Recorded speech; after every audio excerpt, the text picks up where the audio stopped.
Selamat datang di video pembelajaran materi gambar furnitur untuk konsentrasi keahlian desain dan teknik furnitur SMK Negeri 2 Adiwana. Saya Ana Damayanti akan menjelaskan materi terkait dengan gambar furnitur. Apa perlu seorang tukang kayu mengerti tentang gambar? Jelas perlu, karena gambar merupakan salah satu langkah awal untuk membuat produk furnitur. Tujuan dari video ini akan menjelaskan mengenai gambar manual, gambar proyeksi, proyeksi piktorial, proyeksi ortogonal, dan gambar digital. Yang pertama, apa sih gambar manual? Gambar manual adalah cara tradisional menggambar dengan tangan untuk menggambarkan ide atau rancangan secara jelas sebelum dibuat versi digitalnya. Kemudian di gambar manual ada beberapa materi. Berupa yang pertama adalah gambar proyeksi. Apa sih gambar proyeksi itu? Gambar proyeksi adalah cara menggambarkan suatu benda 3 dimensi ke dalam bidang 2 dimensi atau sebaliknya dengan menggunakan garis-garis proyeksi. Dilihat di sini ada benda, ada orang yang melihat, kemudian ada bidang proyeksi. Apa yang muncul di proyeksi ini, di bidang proyeksi ini, itu adalah hasil dari penglihatan kita. Jenis-jenis gambar proyeksi ada proyeksi piktorial dan proyeksi ortogonal.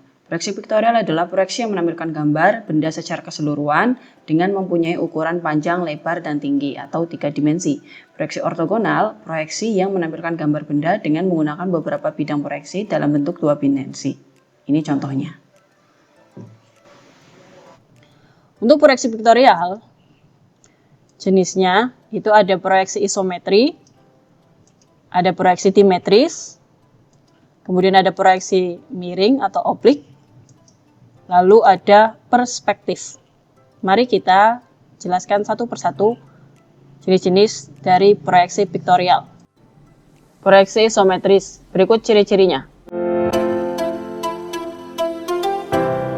Proyeksi dimetris, berikut ciri-cirinya.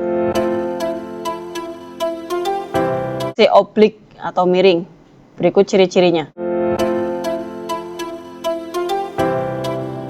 Yang terakhir adalah gambar perspektif. Gambar perspektif adalah gambar yang sama persis apabila kita melihat benda yang sesungguhnya, seperti halnya kita melihat foto. Ini ada titik hilang ini yang digunakan sebagai pusat untuk menggambar gambar perspektif. Jadi dapat disimpulkan seperti ini proyeksi piktorial dari 3 jenis sebelumnya.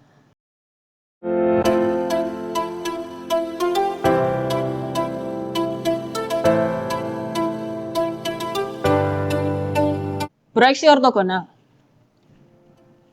Proyeksi ortogonal untuk anak furnitur itu biasanya dinamakan dengan gambar tampak ya, di tampak bawah, tampak belakang. Secara teori, proyeksi ortogonal terbagi menjadi 2, yaitu proyeksi Amerika dan proyeksi Eropa. Proyeksi Amerika, ciri-cirinya adalah seperti ini. Jadi maksudnya, proyeksi Amerika itu penempatan pandangannya sesuai dengan arah pandangnya. Jadi ketika kita menggambar di tampak depan, ya, itu berada di kuadran ketiga terlebih dahulu. Kemudian diproyeksikan ke atas ke kuadran kedua. Kemudian dari depan sini juga diproyeksikan ke arah kanan atau proyeksi ke arah kanan atau kuadran keempat. Apa yang diproyeksikan itu sesuai apa yang kita lihat. Untuk proyeksi Eropa, ciri-cirinya seperti ini. Sama terbagi menjadi 4 kuadran terlebih dahulu. Untuk menggambar di proyeksi Eropa, kita menggambar di kuadran pertama, di bagian depannya. Lalu di bagian depan ini diproyeksikan ke kuadran kedua, bagian atas, kemudian bagian kanan. Penempatan pandangannya terbalik dengan arah pandangnya. Jadi seolah-olah benda itu didorong ke belakang. Apa yang kita lihat di depan itu berada di belakang sebenarnya yang kita lihat. Ya. Untuk contohnya seperti ini. Contoh dari gambar proyeksi ortogonal, ya, dari proyeksi Amerika maupun proyeksi Eropa. Ini misal ini pandangan depan dari sini diproyeksikan ya, apa yang kita lihat bentuknya seperti ini. Kemudian diproyeksikan lagi ke atas. Apa yang kita lihat seperti ini bentuknya? Benar. Kemudian kita proyeksikan ke kanan. Ya. Bentuknya seperti ini sesuai dengan dari arah pandang atau penglihatan kita. Proyeksi Eropa. Untuk proyeksi Eropa, arah pandangnya adalah seolah-olah didorong ke belakang atau terbalik dengan arah pandangnya. Maka jika ini pandangan depan, ini seperti di belakang. Maka garis yang sebelah sini itu tidak terlihat. Jadi diganti dengan garis putus-putus. Kemudian diproyeksikan ke atas. Ke atas juga sama, seolah-olah kita dorong ke bawah.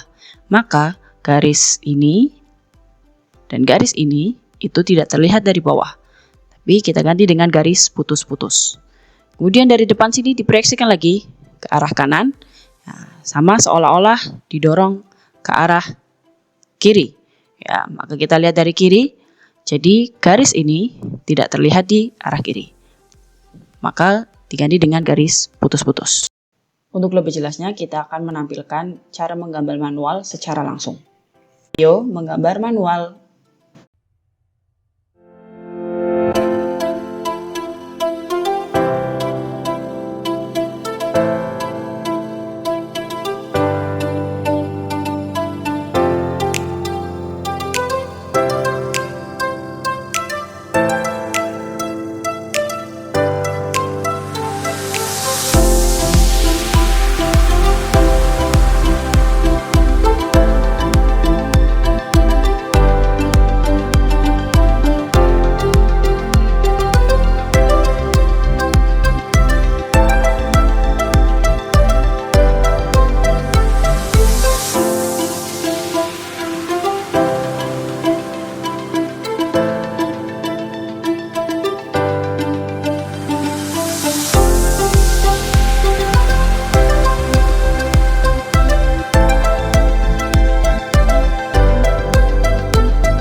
Selanjutnya adalah gambar digital.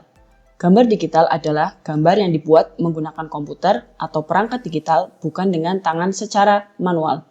Biasanya dibuat dengan software seperti AutoCAD, SketchUp, CorelDRAW, atau SolidWorks. Di samping ini adalah salah satu contoh dari pembuatan menggunakan aplikasi SketchUp. Ada nakas maupun kursi kafe. Selanjutnya bagian-bagian dari aplikasi SketchUp. Ada menu bar, standard tool, getting started tool, large toolset, default tray, dan area kerja. Untuk lebih jelasnya, kalian bisa mengakses di barcode ini. Untuk mengakses buku gambar furnitur. Ayo menggambar di SketchUp. Berikut adalah tampilan dari SketchUp. Ada menu bar, kemudian ini ada standard tool, kemudian ada getting started tool, kemudian ini ada large toolset. Ini area kerja dari SketchUp. Mari kita mulai menggambar SketchUp.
Kesimpulannya, gambar furnitur dapat dibuat dengan manual maupun digital tergantung dengan kebutuhan kita.